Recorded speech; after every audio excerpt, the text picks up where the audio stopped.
From the beautiful campus of Casper College, it's the T-Birds Coaches Show, bringing you game breakdowns, expert analysis, and exclusive interviews. Here's your host, Tom Myler. Hello, T-Bird fans, and welcome back to the first Casper College Coach Show for men's basketball of the year. Coach, it's been like last year. It's been a whole year. Saw you last year, man. Can't believe Saw it. you last year. You made me wait so long to hang out and talk, and I still don't have sweet potato pie.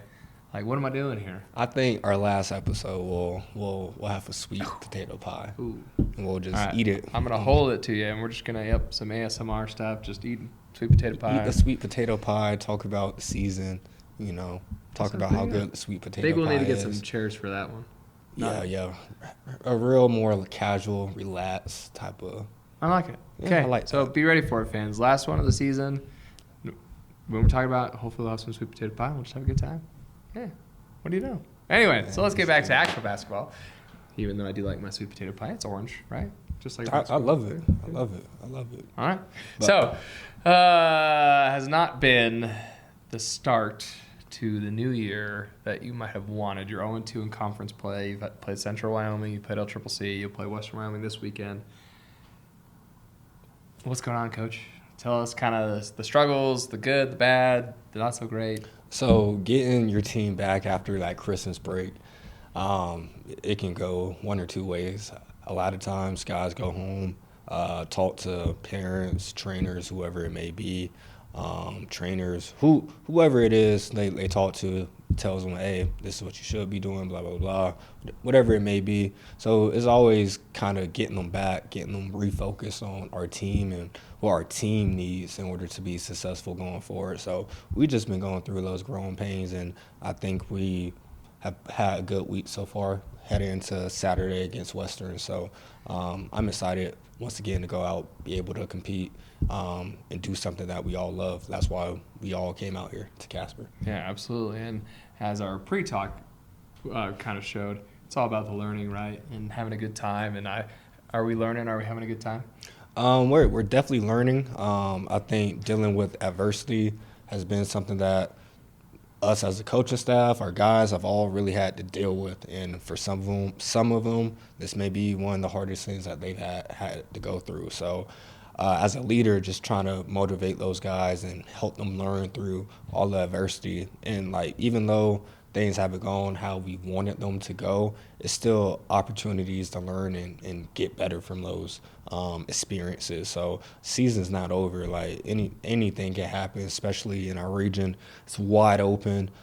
So we just got to find a way to get connected and do this as a team going forward. And if we do that, we're talented enough to compete, make some noise, and make a run when it matters most.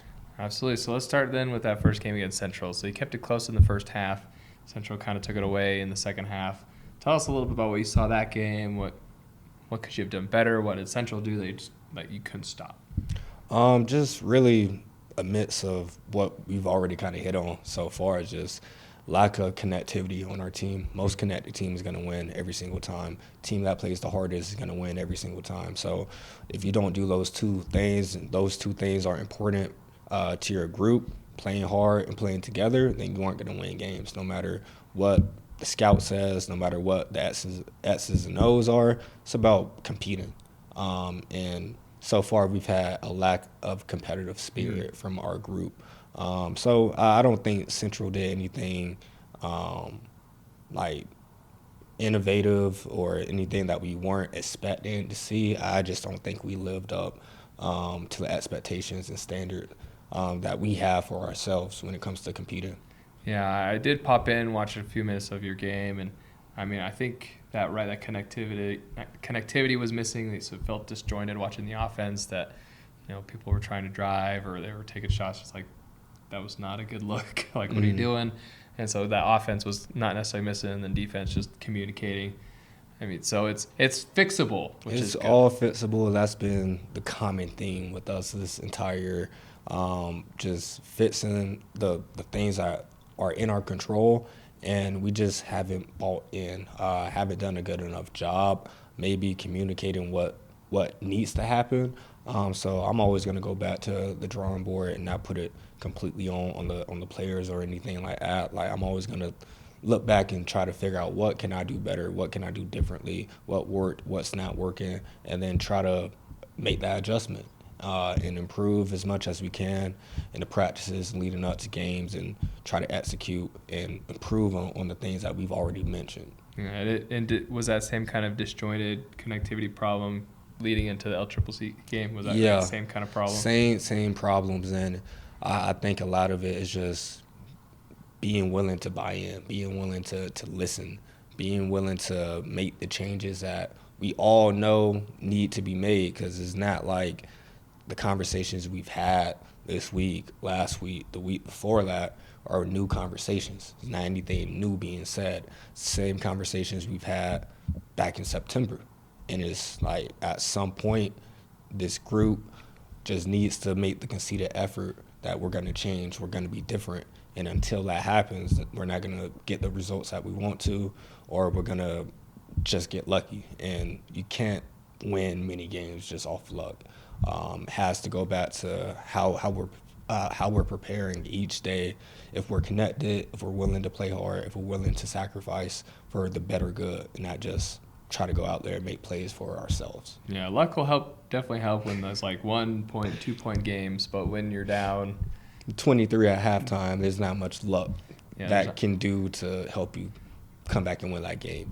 We won the second half of that game, which is also a common theme for us. So just got off to a slow start, and then just weren't able to build enough on the runs that we were able to have in that second half. So it's about playing the full 40 minutes the right way for us. So we're still looking for that full 40-minute game. I mean, we're still rooting for you, and especially for this weekend against Western Wyoming.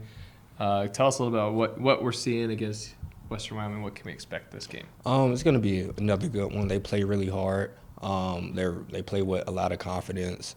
They have some guys that have been around, played a lot of games for them.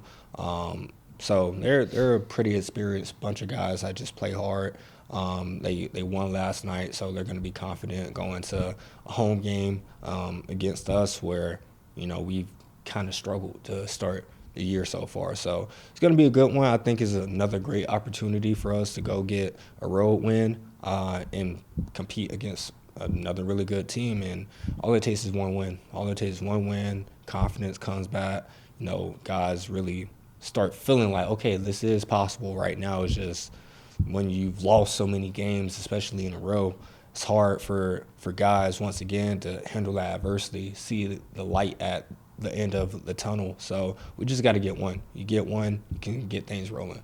Yeah, I mean, and it's not going to be an easy game, because I know playing in that environment over in Western Wyoming, they've always got a good crowd. They always like to, get in our ear when playing against Casper College. So it's nothing is in your favor this game. So if you manage to pull this one out, man, kudos to you, because it'll be a tough one. Yeah, I have no doubt in our team that we've had a good week so far. I have no doubt. I'm very confident in the group of guys that we have, and I feel like we've taken steps this week, and we'll see on Saturday. Absolutely. Well, Coach, is there anything else you want to say to our fans as we kind of wrap up our first show of the year? Can't thank you guys enough for supporting. We still have at least 4 or 5 more home games, so definitely come out, support, and we're going to go out there and play as hard as we can for y'all and make y'all proud. All right. Well, perfect, Coach. Thanks for coming in. And as always, fans, we'll see you next time.